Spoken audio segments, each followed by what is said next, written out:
After 7 days in the field, I came home expecting my little girl to run into my arms.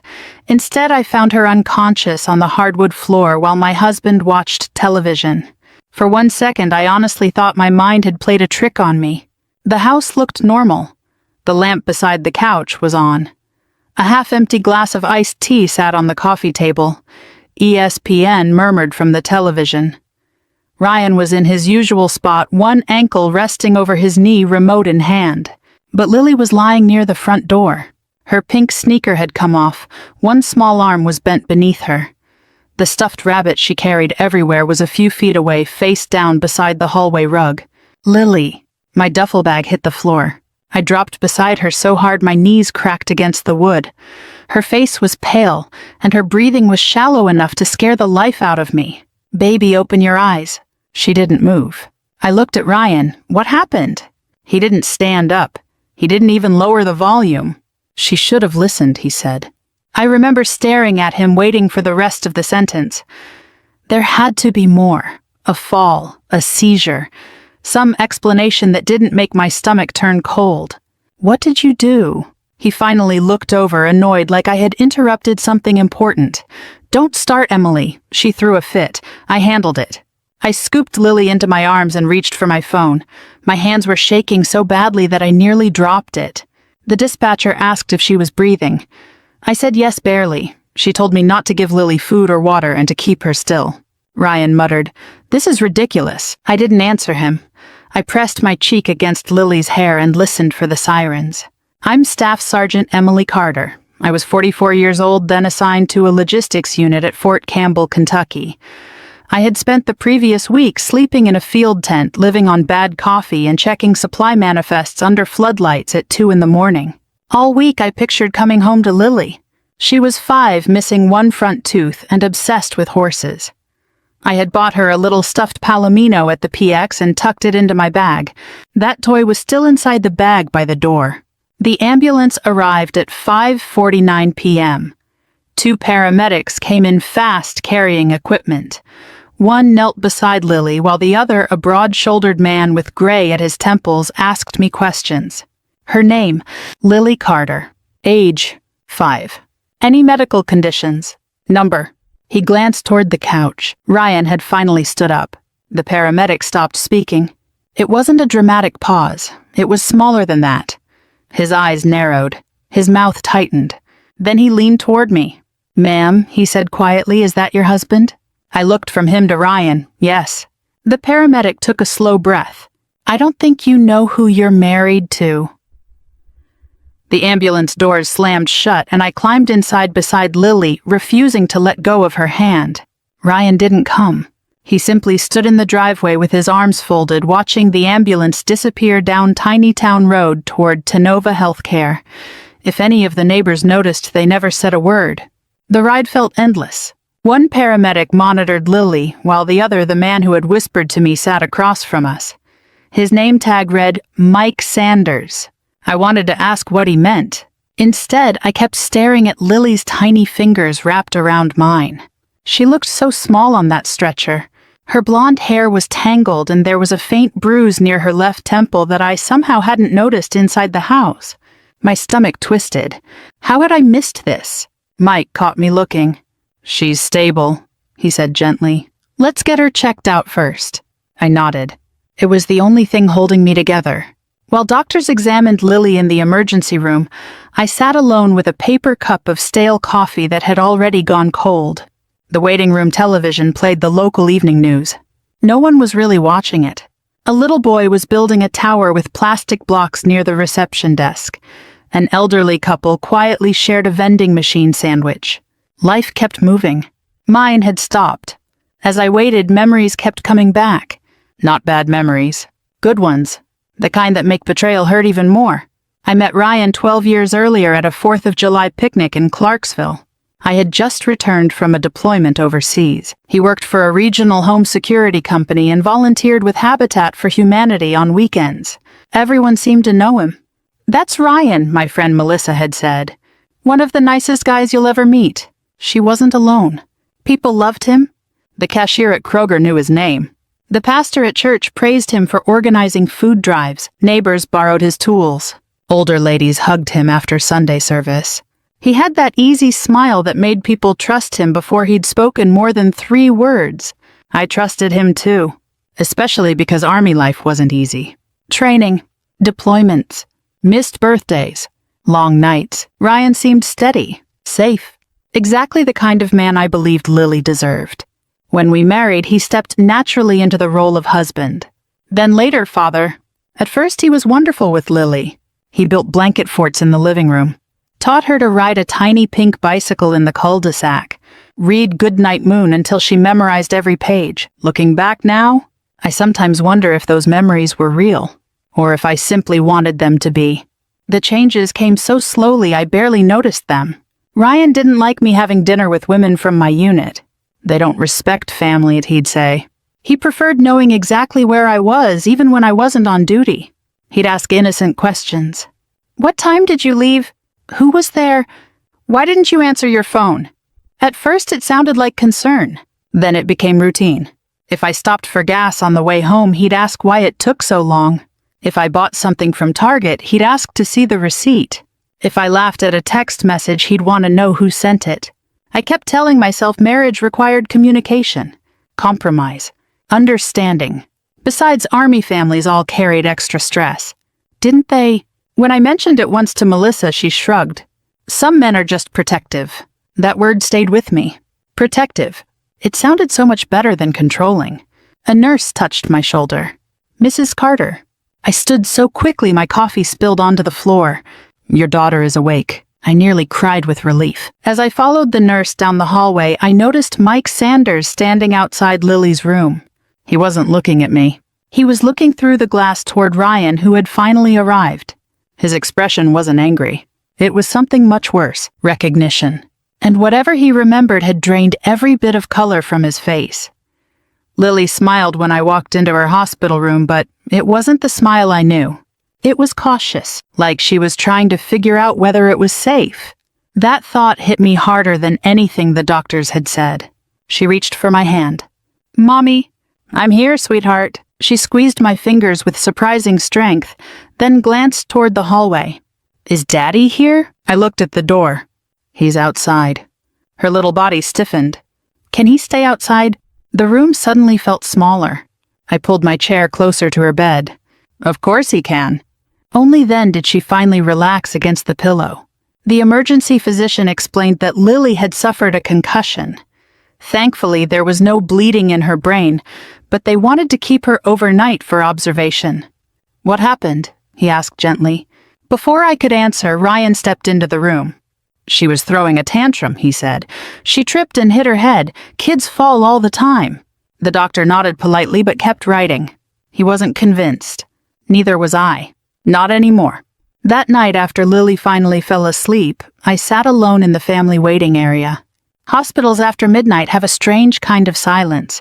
The vending machines hum. Cleaning crews polish floors. Televisions play with the volume turned low. Everyone you pass is carrying some kind of worry. Mine had become unbearable. I started replaying the last 2 years in my mind. Little moments. Tiny things. Things I had dismissed because they didn't seem important. Now they lined up like pieces of a puzzle. Lily had stopped running to the front door whenever Ryan came home. She used to. She'd hear his truck and race across the house. Then one day, she didn't. I assumed she'd outgrown the habit. Maybe she was just busy coloring. Now I wondered if something had already changed. She also became unusually quiet. Not all at once. Just a little at a time. Teachers always described her as polite, but Mrs. Holloway, her kindergarten teacher at Barker's Mill Elementary, had once asked me a question during parent-teacher conferences. Has Lily been sleeping well? I smiled. As far as I know. Mrs. Holloway hesitated. She's been drawing a lot of storms lately. I laughed politely. She's probably watching too many Disney movies. Mrs. Holloway smiled back, but something in her eyes said she wasn't asking about artwork. I never followed up. Then there were the bruises. Children get bruises. Every parent knows that. Lily climbed trees, rode her scooter, played tag at recess. There was always a reasonable explanation. Ryan always had one ready. She ran into the coffee table. She slipped outside. She bumped into the kitchen counter. Each story sounded ordinary enough, until I realized every explanation had come from him, never from Lily. One Saturday afternoon, our next-door neighbor, Mrs. Ramirez, stopped me while I was watering flowers. "Emily," she said carefully, "I hope you don't mind me asking." "Of course not. I heard a lot of yelling yesterday." I felt my face grow warm.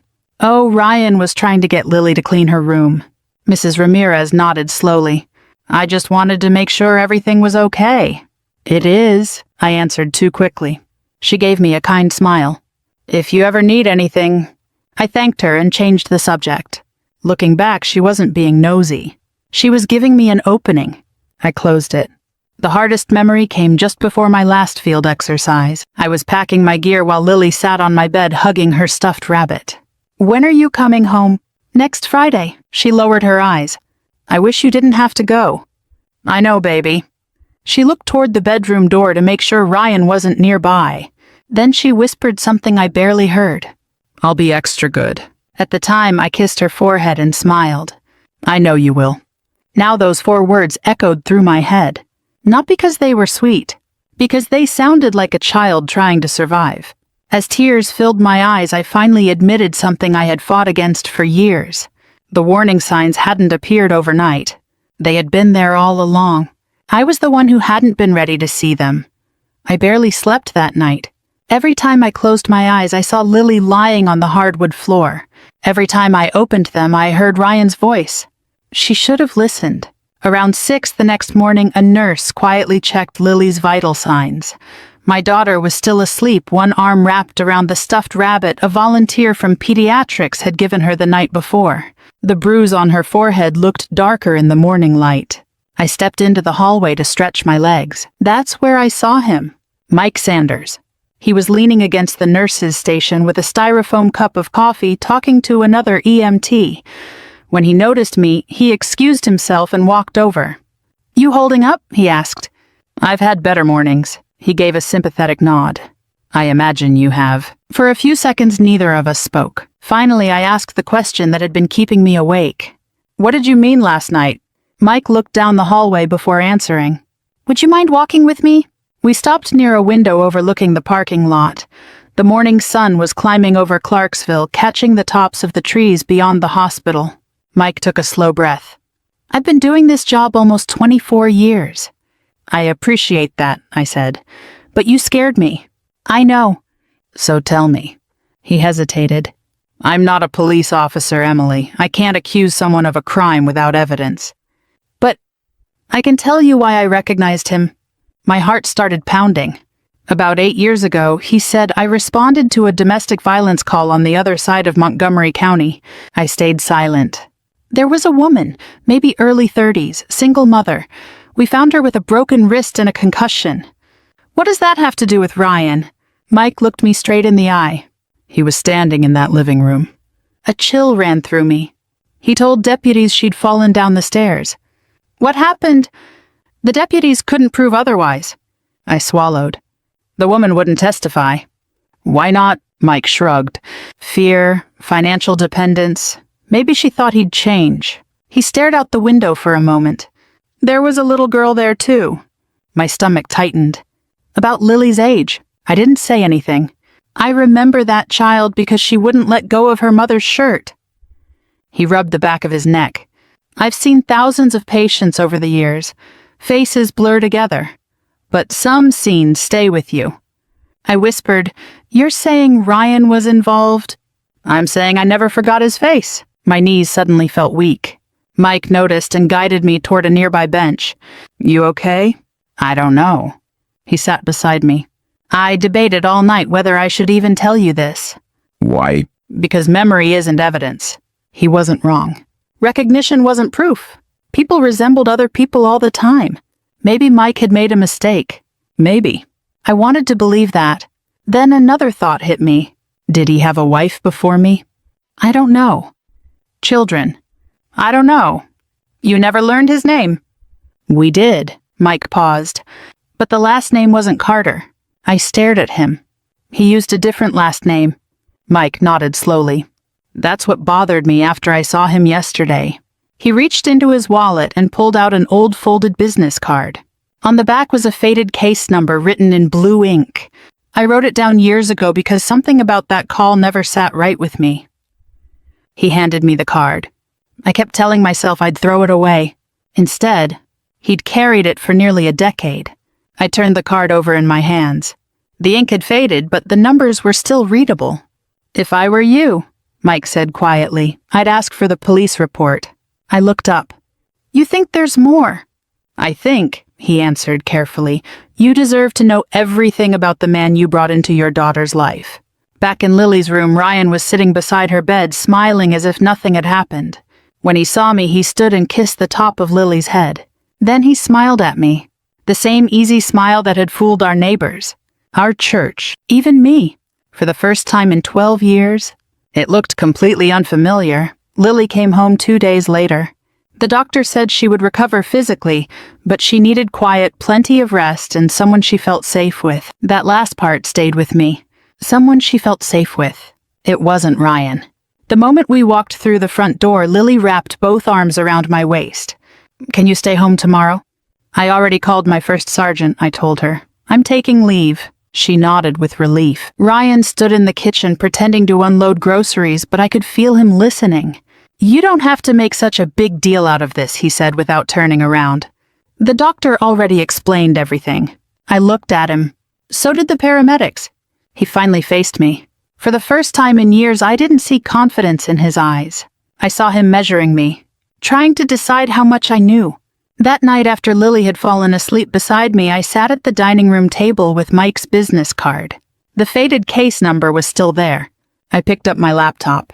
My hands hovered over the keyboard for nearly a minute. Part of me wanted to close it. If I searched, I might find something that would destroy everything I believed about my marriage. If I didn't, I'd spend the rest of my life wondering. I typed the case number into a public records website. Nothing. Then I searched Ryan's full name. Nothing unusual. A LinkedIn page. Old charity photos. A picture from a church fundraiser. The man looked exactly like the husband I'd introduced to everyone. Clean-cut. Friendly. Trustworthy. I almost laughed at myself. Maybe Mike had mistaken him for someone else. Then I remembered something he had said. That wasn't the last name. I leaned back in my chair.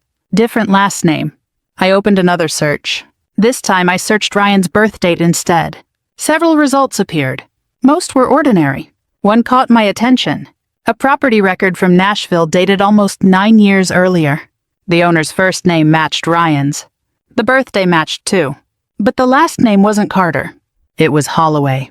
I stared at the screen. Ryan had never once mentioned another last name. Never. The next morning, while Lily watched cartoons in the living room, I drove to the Montgomery County Courthouse. The woman behind the records counter was probably in her 60s. She wore reading glasses on a chain around her neck and greeted everyone with the same warm smile. "Can I help you? I'm looking for an old court file." She searched the computer. "Some older cases are archived." "I don't mind waiting." She disappeared into the back room. 10 minutes later, she returned carrying a thin folder. "You're lucky," she said. This one hadn't been sent to storage yet. My heart was pounding so hard I could barely thank her. Most of the file had been sealed, but not all of it. I wasn't looking at a criminal conviction. I was looking at a petition for a protective order. Petitiona, Sarah Holloway. Respondent, Ryan Holloway. Same birthday, same first name, same face. Only the last name had changed. The petition described repeated intimidation, controlling behavior, property damage, threats. The order had been requested, then withdrawn 6 weeks later. No explanation. I sat there staring at the papers until the clerk quietly asked if I was all right. Yes, but I wasn't. Before leaving, I stopped by the sheriff's office. I wasn't expecting much. An older deputy listened patiently as I explained why I was there. He couldn't discuss confidential records, but when I mentioned the name Ryan Holloway, his eyebrows lifted ever so slightly. "You knew him. I remember hearing the name years ago. Was he arrested?" "I can't answer that." He hesitated, then lowered his voice. "If I were you..." He glanced toward the lobby before continuing. I'd talked to Detective Frank Delaney. Is he still here? He retired 3 years ago. The deputy scribbled an address on the back of a business card. He fishes more than he works these days. I smiled despite everything. I guess retirement agrees with him. It does. The deputy folded the card into my hand. But if anyone remembers that case, he looked me squarely in the eye. It's Frank. As I walked back to my truck, I realized something that made my stomach sink.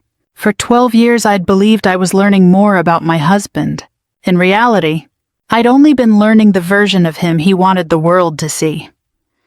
I called Detective Frank Delaney the next morning. He answered on the 4th ring. "This is Frank." "My name is Emily Carter," I said. "A deputy at the sheriff's office gave me your number." There was a pause. "What can I do for you? I think my husband used to be Ryan Holloway." The silence that followed told me more than any words could have. Finally, Frank sighed. "Can you meet me somewhere?" An hour later, I pulled into Strawberry Alley Ale Works in downtown Clarksville. It was too early for lunch, so the place was quiet except for a couple sharing coffee by the window. Frank was easy to recognize. Late 60s, gray beard, weathered hands. The kind of man who looked more comfortable in a fishing boat than behind a desk. He stood when I approached. "You must be Emily." I nodded. He motioned toward the empty chair across from him. "I'm sorry we're meeting under these circumstances." "So am I." A waitress brought coffee. Neither of us touched it. Frank folded his hands together. "I've been retired a few years. There are things I legally can't discuss." "I understand. But I can tell you what was public." I leaned forward. "Please." He looked at me carefully. "Ryan Holloway was never convicted of assault." That wasn't the answer I expected. But he always managed to stay one step ahead. Frank rubbed the side of his coffee mug. "Witnesses changed their stories. Evidence disappeared. Victims withdrew complaints. Every single time." I felt my throat tighten. "So everyone thought he was innocent." Frank gave a sad smile. "No. We thought we couldn't prove he was guilty." Those were two very different things. I drove home with more questions than answers. Ryan's truck was already in the driveway. He usually didn't get home until after 5. The moment I stepped inside, I smelled something unexpected. Pot roast, mashed potatoes, fresh dinner rolls. Ryan was wearing an apron. He smiled. "Thought I'd surprise you." I stared at him. "You cooked?" He laughed. "Believe it or not." Lily looked up from the kitchen table. "Daddy made cookies." She smiled. But it wasn't the carefree smile I remembered from years ago. It looked practiced. Ryan pulled out a chair. "Sit down. You've had a rough couple of days." For a brief moment, I almost believed him. Maybe this was guilt. Maybe he realized how badly he'd scared us. Maybe people really could change. Then I noticed Lily quietly watching him instead of eating. Every time Ryan reached for something on the table, she flinched ever so slightly. It lasted less than a second. Most people wouldn't have noticed. I did. After dinner, Ryan washed the dishes. Another surprise. He even kissed my forehead. "I'm sorry this week got so out of hand." I searched his face. He looked sincere, calm, gentle. The same man everyone at church admired. I hated myself for wondering if I'd imagined everything. That evening, while Ryan mowed the backyard, I called an attorney recommended through Army Legal Assistance. Her name was Janice Porter. She specialized in family law. I didn't ask about divorce. Not yet. Instead, I asked one question. If someone thinks their child is in danger, Janice interrupted gently, then you start documenting everything. What kind of documentation? Dates, photos, medical records, conversations, witnesses, everything. She paused. And Emily, yes, don't confront him until you're prepared. The next morning, I bought a small notebook at Walmart. Nothing fancy, just a black spiral notebook. On the first page, I wrote, Monday, May 8th, Lily diagnosed with concussion. Ryan stated, she should have listened. Then I wrote the time, the hospital, the doctor's name, the paramedics, every detail I could remember. It felt strange, like I was writing about someone else's life. Over the next week, I quietly gathered everything. Copies of Lily's medical records, photographs of her bruises, school attendance reports, Mrs. Holloway's notes from parent-teacher conferences. even receipts showing when I had been away at military training. Ryan noticed I was quieter.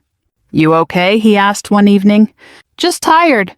He wrapped an arm around my shoulders. "You work too hard." I smiled. "So do you." It was the easiest lie I'd ever told. That Friday night, Lily climbed into bed beside me after Ryan had fallen asleep. The room was dark except for the soft glow of the digital clock. She whispered so quietly I almost didn't hear her. "Mommy, I'm awake." She took a shaky breath. "When you go back to work..." I waited. "Please don't leave me alone with Daddy." Every doubt I'd been clinging to disappeared in that single sentence.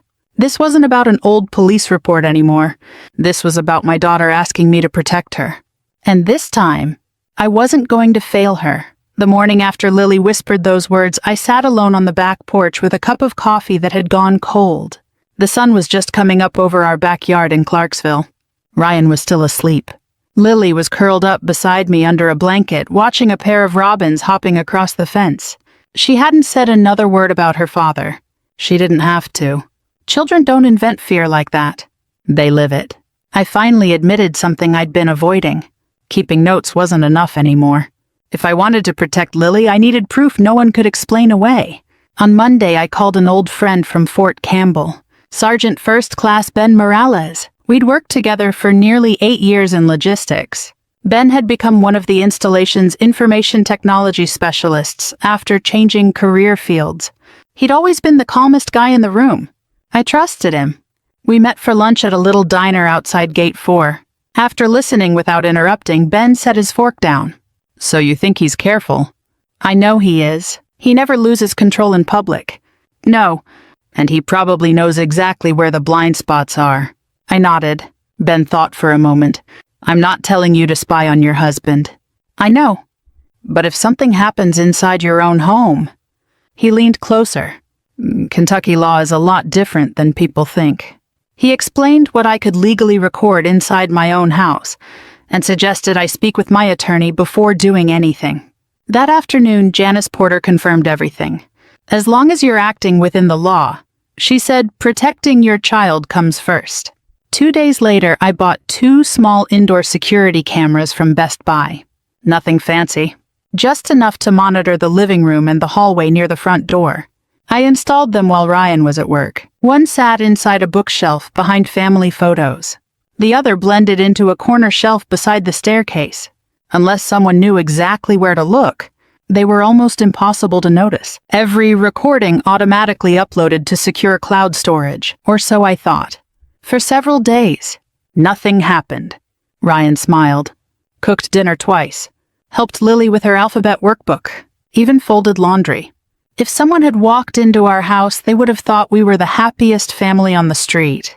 Sometimes I wondered if I had made a terrible mistake. Maybe fear had distorted everything. Maybe I was looking for monsters where none existed. Then Friday arrived. I was in the garage organizing military gear for my return to duty. Ryan was inside with Lily. At first I heard nothing unusual. Then his voice changed. It became sharp, cold. "Lily." Silence. I said, "Come here." Another pause. Then my daughter's frightened little voice. "I'm sorry." A loud crash echoed through the house. I ran inside. Ryan was standing over a broken glass on the kitchen floor. Lily was crying. "What happened?" I demanded. Ryan looked annoyed. She dropped the glass. I knelt beside Lily. Her hands were trembling. "It's okay," I whispered. "I'll clean it up." Ryan walked away without another word. That night, after both of them were asleep, I opened the security camera app. The recording began a few minutes before I came inside. Lily had accidentally knocked over a drinking glass while reaching for the refrigerator. It shattered.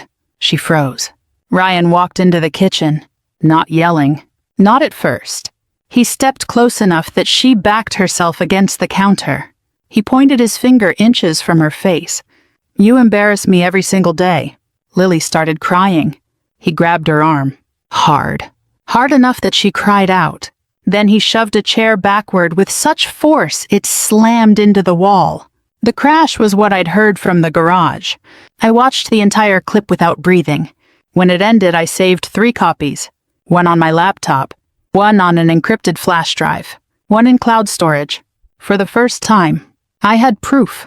The next morning I opened the app again. Every video from the previous night was gone. My stomach dropped. The cloud account had been wiped clean.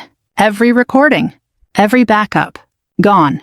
Ryan walked into the kitchen carrying his coffee. He smiled. "Technology isn't really your thing, Em." He took a sip. "You should probably let me handle that stuff." I looked at him. Then I smiled back. He thought he'd erased everything. What he didn't know was that Ben had insisted I set up automatic encrypted backups on a secure Army-approved storage drive before I ever plugged those cameras in. The evidence Ryan believed he'd destroyed was already sitting safely in another place he didn't even know existed. For the first time since Lily collapsed, I realized my husband had finally made a mistake he couldn't undo. The first thing I did Monday morning was drive to Janice Porter's office. I didn't tell Ryan where I was going. I simply kissed Lily goodbye at school, waved to her teacher, and headed downtown. Janice was already waiting with a legal pad when I walked in. "You brought the video?" I slid the flash drive across her desk. She watched every second without saying a word. When it ended, she took off her glasses and sighed. "Emily." "I know." "No." She looked directly at me. "I don't think you do." I frowned.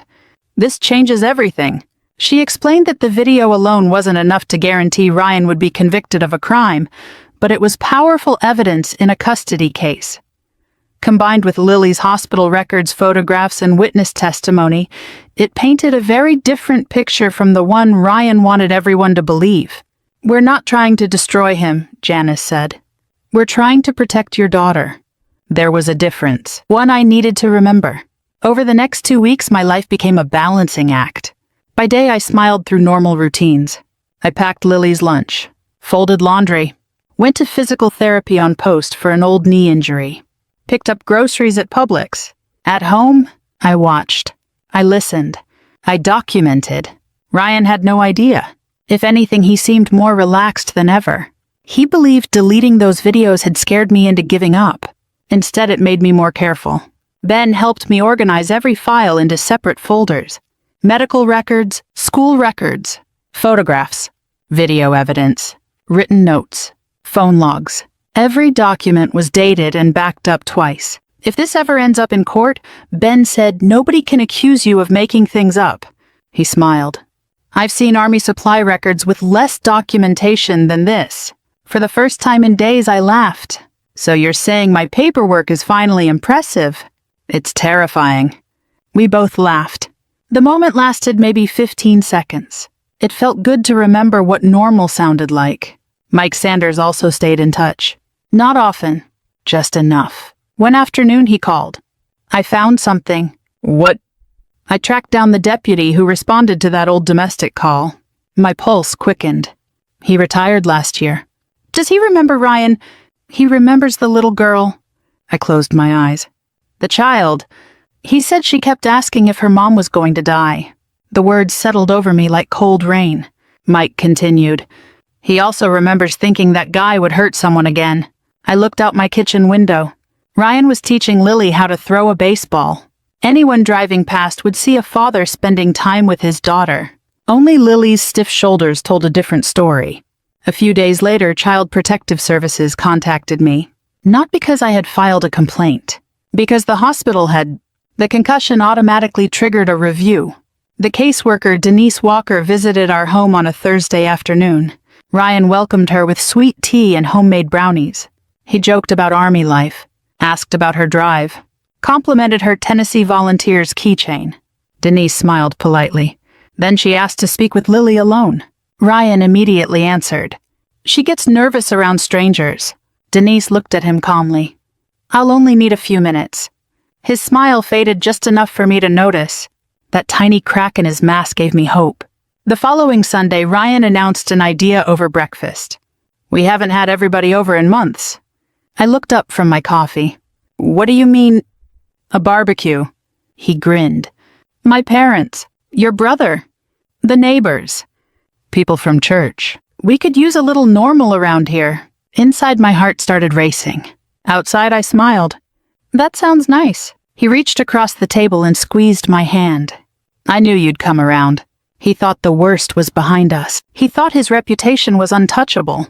What he didn't know was that I had already shared every piece of evidence with Janice, with CPS, and with Detective Frank Delaney, who had agreed to testify if necessary about Ryan's past pattern of manipulation. The barbecue Ryan believed would restore his perfect image was about to become the day it fell apart. That night, after Lily was asleep, I stood in the backyard looking at the patio where Ryan planned to entertain our friends. I wasn't excited. I wasn't proud. Part of me still wished none of this were true. I wished the man I'd married had actually existed. The kind one. The patient one. The father everyone admired. But wishing couldn't change reality. For 12 years, Ryan had controlled every story people heard about him. Next Saturday, for the first time, he wouldn't be the one telling it. Saturday arrived warm and clear, the kind of Kentucky afternoon that usually brought neighbors outside to mow their lawns or wash their trucks. Ryan was in a great mood. By 10 o'clock, he'd already fired up the grill and put country music on the backyard speakers. He wore his favorite blue polo shirt and greeted everyone with that familiar smile I'd once fallen in love with. If anybody needs another burger, he called, laughing, "I'm your guy." People laughed with him. Mrs. Ramirez brought potato salad. Pastor Jim and his wife carried a peach cobbler. Ryan's younger brother showed up wearing a Tennessee Volunteers cap and immediately started teasing everyone about football. Looking around, you'd think you were watching the perfect American family. That was exactly what Ryan wanted. Lily stayed close to me. She smiled when people spoke to her, but she never wandered far. Every time Ryan reached toward her, she instinctively took half a step back. Most people didn't notice. I did. So did Denise Walker. The CPS caseworker had accepted our invitation under the pretense of being a family friend Janice knew from church. Ryan had no reason to question it. I checked my watch. 2:15 p.m. Janice had arrived 15 minutes earlier. She was chatting casually with Mrs. Ramirez while pretending to admire the flower beds. Ben stood near the grill laughing at one of Ryan's stories. Even Mike Sanders had come. Not in uniform. Just jeans and a gray polo shirt. Ryan shook his hand like they were old friends. Neither man let on that they'd met before. Frank Delaney parked across the street, waiting inside his pickup. Everything was in place. My heart was pounding so hard I thought someone might hear it. I didn't want revenge anymore. I wanted the truth. If the truth ruined Ryan's life, that would be because of his choices, not mine. Ryan raised a paper cup. "I just want to thank everybody for coming." People quieted down. "We've had a stressful couple of weeks." He slipped an arm around my shoulders. "But families get through hard times together." Several guests nodded. Pastor Jim smiled. Ryan looked at me. "You want to say something, Em?"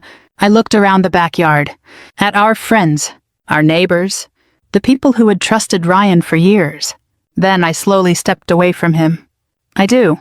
The conversation stopped. Even the children seemed quieter. "I've spent 12 years protecting someone I thought I knew." Ryan laughed nervously. "Emily." "I'm not finished." His smile faded. I nodded toward Ben. Without saying a word, he carried a flat-screen television from the garage onto the patio table. Ryan frowned. "What are you doing?" Janice plugged in a small media player. The screen lit up. Ryan took one quick step forward. "No." It was the first genuine fear I'd ever seen on his face. The video began. There was no sound at first. Just Lily standing in the kitchen.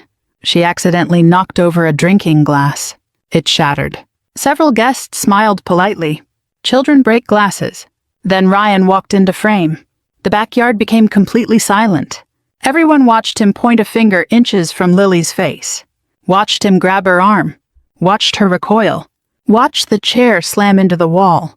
Pastor Jim slowly lowered his paper plate. Mrs. Ramirez covered her mouth. Ryan lunged toward the television. Ben stepped in front of him.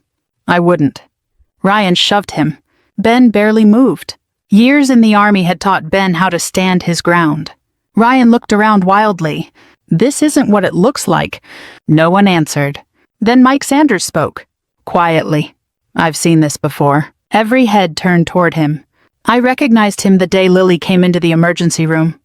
Ryan's face turned pale. Mike continued. "Years ago I responded to another domestic violence call," Ryan interrupted. He's lying. Frank Delaney walked through the backyard gate. So am I. Ryan froze. Frank held up a folder. I investigated that case. Janice stepped beside me. So did the court. Ryan looked toward the driveway. 2 Clarksville police cruisers rolled to a stop. He took 1 step backward, then another. An officer called out calmly, "Ryan Carter." Ryan turned and ran. He didn't make it 20 feet. One of the officers caught him before he reached the sidewalk. As they placed him in handcuffs, the entire backyard remained silent. The only sound was Lily's small voice behind me. "Mom." I turned. She ran into my arms. This time, I didn't let go. Ryan's arrest made the evening news, not because he was famous, not because the charges were unusual, but because it happened in front of nearly 24 witnesses at what was supposed to be a neighborhood barbecue. By Monday morning, everyone in Clarksville seemed to have heard some version of the story. Some people called, some texted. A few simply left casseroles on my front porch with handwritten notes that said things like, "Thinking of you," or "If you need anything, we're here." I appreciated every gesture, but none of it erased the image of Lily hiding behind me whenever someone knocked on the door. Ryan's attorney requested bail. The prosecutor objected. Janice called me as soon as the hearing ended. The judge denied it. I let out a breath I didn't realize I'd been holding. So he'll stay in jail? For now. It wasn't a victory. It was simply one less thing to worry about. The weeks that followed were exhausting.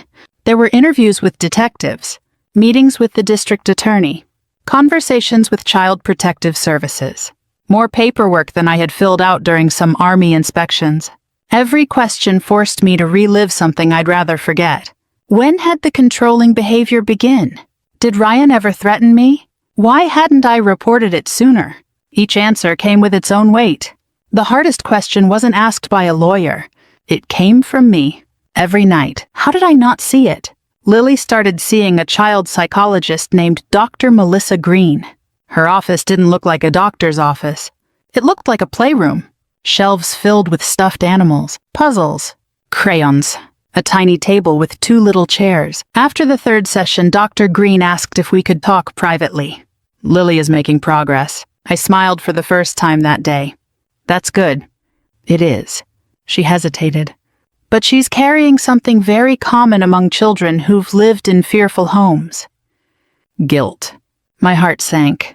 "Guilt." Dr. Green nodded. "She thinks she caused the yelling." I looked away. "She told me she was trying to be good." I remembered those exact words before my field exercise. "I'll be extra good." The memory nearly broke me. A month later, Ryan accepted a plea agreement on several charges, including felony child abuse and domestic assault. His attorney had advised him to avoid trial. The evidence was overwhelming. The hospital records, the videos, my journal, witness testimony. Even Ryan's own attempts to erase the recordings became part of the case. Judge Eleanor Brooks sentenced him to several years in state prison. Before deputies led him away, he turned toward me. For a moment I expected another excuse, another lie. Instead, he simply stared. I stared back. There was nothing left to say. After the hearing, Mike Sanders caught up with me outside the courthouse. "I've been thinking about that first call," he admitted. "The one years ago." "I know. I always wondered if I could have done more." "You did." He looked surprised. "You remembered." "You remembered his face." I smiled faintly. "If you hadn't..." I didn't finish the sentence. "I didn't need to." He understood. That evening I sat on the back porch while Lily chased fireflies across the yard. Mrs. Ramirez waved from next door. For the first time in weeks, Lily laughed. A real laugh. Not a careful one. Not a frightened one. Just a little girl laughing because she'd almost caught a firefly. I felt someone sit beside me. It was Dr. Green who had stopped by after one of Lily's sessions to drop off a workbook. She handed it to me. Then she asked quietly, "Can I tell you something?" "Of course." She smiled kindly. "People like Ryan don't choose weak families." I frowned. "They choose trusting people." The words stayed with me long after she drove away. For months I had blamed myself for not seeing the truth sooner. That night, for the very first time, I began to forgive myself. A year has a funny way of changing the things you notice. Some mornings I still woke up before sunrise out of habit, expecting to lace up my boots and head to the motor pool at Fort Campbell. Then I'd remember I had officially retired from the Army after 23 years of service. People often asked if I missed it. The answer was yes. I missed the people. I missed the purpose. I even missed the terrible coffee in the company office. But I didn't miss the feeling that I had to choose between serving my country and protecting my daughter. Now every morning belonged to us. Lily had just started first grade. She had grown nearly 3 inches in the past year and insisted she was almost as tall as Mom. She wasn't, but I let her believe it. We had moved into a small farmhouse just outside Clarksville. Nothing fancy. A white porch.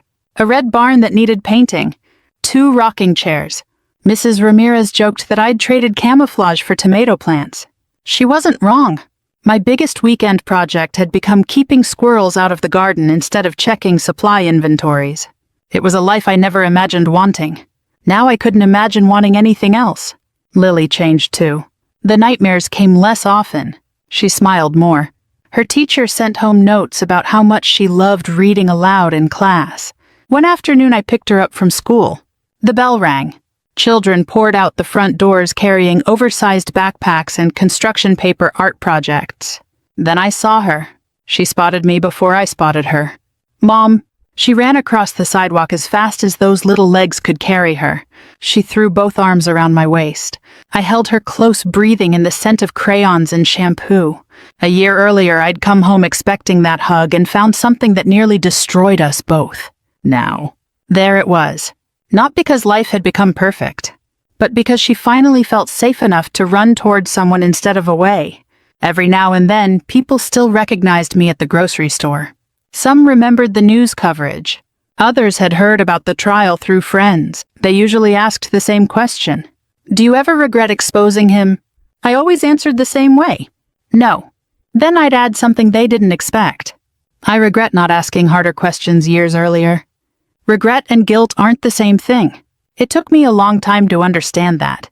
I couldn't change the past, but I could make sure Lily grew up knowing that home should never be the place you're most afraid of. A few weeks ago, Mike Sanders stopped by the farmhouse with his wife. He had finally retired from EMS. We sat on the porch drinking sweet tea while Lily showed him the vegetable garden she'd helped plant. He smiled. You know, he said, I've answered thousands of emergency calls. I believe it. But this is the first time I've ever seen one end like this. I looked at Lily chasing butterflies across the yard. So have I. We laughed. Not because what happened was funny, because healing sometimes sounds like laughter after a very long silence. If there's one thing this journey taught me, it's that courage doesn't always look the way we expect. Sometimes it isn't found in a military uniform, a courtroom, or even a police report. Sometimes courage is simply believing a frightened child when something doesn't feel right, and having the strength to act before fear talks you out of it.